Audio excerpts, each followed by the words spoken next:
Toronto related, and obviously when people talk about something like housing and whether housing prices can continue to rise here, a lot of times they'll talk about the economy of this city.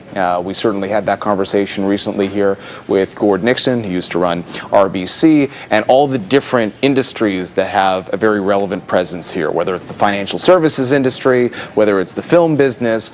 Where are the areas where you're championing right now in terms of how to continue growing those industries and the jobs in those industries? Well, I think in a strange way they all fit together, so I'm trying to champion them all, but I'll tell you why. I mean, I'm spending quite a lot of time on innovation because I believe innovation and making us a more hospitable home for not just the birth of, but the growth of and the continued residency of startups is hugely important to the health, say, of financial services. You know, the fintech companies that are growing here now and developing their apps and so on are going to be, I don't want to use the word the savior of, but they will be the protector of the jobs that we already have in financial services, where people don't realize what a dominant, financial center Toronto is, even in global terms. We have 3 of the world's top 20 banks right here. And then if you sort of then in turn look at something like the film industry, you may say, well, what does that have to do with any of this? Well, I believe that the importance of the film industry and other creative and cultural industries is fundamental to attracting the kind of clever, creative, innovative people that Toronto needs to fuel innovation. And so you have to have a healthy, creative and cultural series of industries to attract those people beyond the business they do themselves. So to me, it's all part of a continuum. So I go to Hollywood and say I want more movies and TV shows produced here because it'll produce smarter, more creative people that will be here. That in turn I think will help us keep innovative people who will form the startups that will become big companies hopefully tomorrow, but also will service the transformation of our financial services and life sciences industries, which have to change rapidly too. So to me it's all part of one puzzle. Do you worry about what that advancement of technology means for jobs within the center? If you think about banking will be more about server farms than actual people going into buildings, does that fintech revolution risk hollowing out the sector? I don't think so, because I think in the end of the day, I mean, what you might lose in people doing transactions behind a counter, which has already happened starting years ago, will be made up for by the fact you have people developing all these sort of digital applications that will, cause it to be done through server farms in data centers. And so I just think that that's what you have to stay on top of, though. In the old days, we used to be able to just count on the fact there'd be thousands and thousands of people doing the same thing they'd done 25 years ago working for a bank. Now we can't.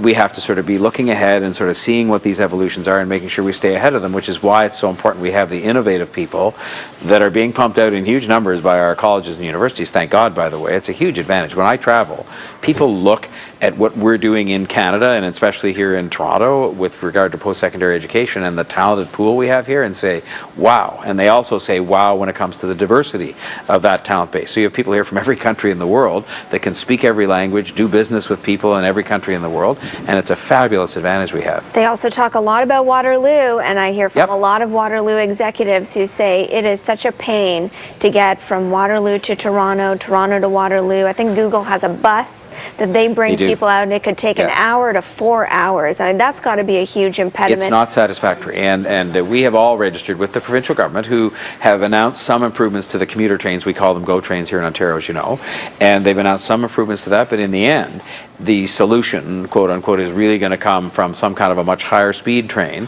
I would kind of just put that out to the private sector and say, look, who out there, can help us to get this done? We, in turn, as governments, can say we'll have the regulatory approval happen faster so that you can have some higher speed transportation back and forth, because there's no question. I've staked a lot of Toronto's future in building up the overall corridor between here and Waterloo, because if our competition is global, which I believe it is, then we've got to sort of say we're not in competition with Waterloo. They're our partners in making Canada, and in particular Toronto Waterloo, the place where people want to come and invest and study and research and do the things that are going to help those innovators to grow the economy. You talked about the travel, which has included, as you say, stops in LA and Silicon Valley and China. As you get out there and tell the story of this city, what have you learned in the cities that you visited that maybe have now become possibly part of your own playbook? Well, I've learned, of course, that they are. You go to places like Hong Kong and even in China, in China, that on the mainland, that their public transportation systems are just superior to what we've done, and that's not about drawing lines on a map. It's about moving people around for purposes of employment. I've learned that they do a better job than we do of selling ourselves. I think Canadians are very modest. And, Toronto, I've learned when you go and tell the story of Toronto and mention the post-secondary system and the financial services hub we have here and the life sciences hub and so on, and the fact that it's a global city by any measure, by far the biggest city in Canada, I learn it's a huge selling feature. People, and the diversity. I mean, people are amazed at all of that, but they just need to hear about it. And we as Canadians are very kind of, we'll just kind of motor along here and not tell our story. And so I've learned you got to sell, and that's what they do. I've seen you tweeting about the Rio Games recently. I know 2024 is not on the table, but in terms of having a big landmark cultural event here, maybe to further get Toronto on the map over the next 10, 15 years? Anything you're thinking about there? Well, what I've done is I appointed a group of people, which included Gordon Nixon, who I think you mentioned earlier, and they wrote me a report on how we decide to bid or not to bid. Because to me, again, if you do it on the basis of show business and trying to make sure you have some headline-grabbing thing to apply for some international event, whether it's an Expo or an Olympics, that's the wrong way to do it. And he wrote, with his colleagues, a very excellent report that said you measure these things based on the benefit, but also on the availability of money. Because let's be frank, any of these big international events in any city in Canada require the participation of the other levels of government. So he recommended wisely, first you go and see is the money there to do this before you sort of go off saying, let's just apply. So my approach is a very cautious one on these things, not because they're not good things in their own way, but just because there are many priorities we have, and if there's nobody wanting to finance it, and if we think that the benefits don't outweigh the requirements to put them on, I'm not rushing into it. So I have no comment to make on future applications of this kind. People are advocating we should apply for an Expo, and we're having those discussions right now in terms of whether the other governments want to be part of it or not. Because if they don't, then we don't have the resources through the property tax base here to finance it ourselves, and so that kind of answers the question. All right, Mayor Tory, we appreciate you stopping by. It's a pleasure. The Mayor of Toronto, John Tory, joining us here, and we now want to get an update on what's happening in other news. We'll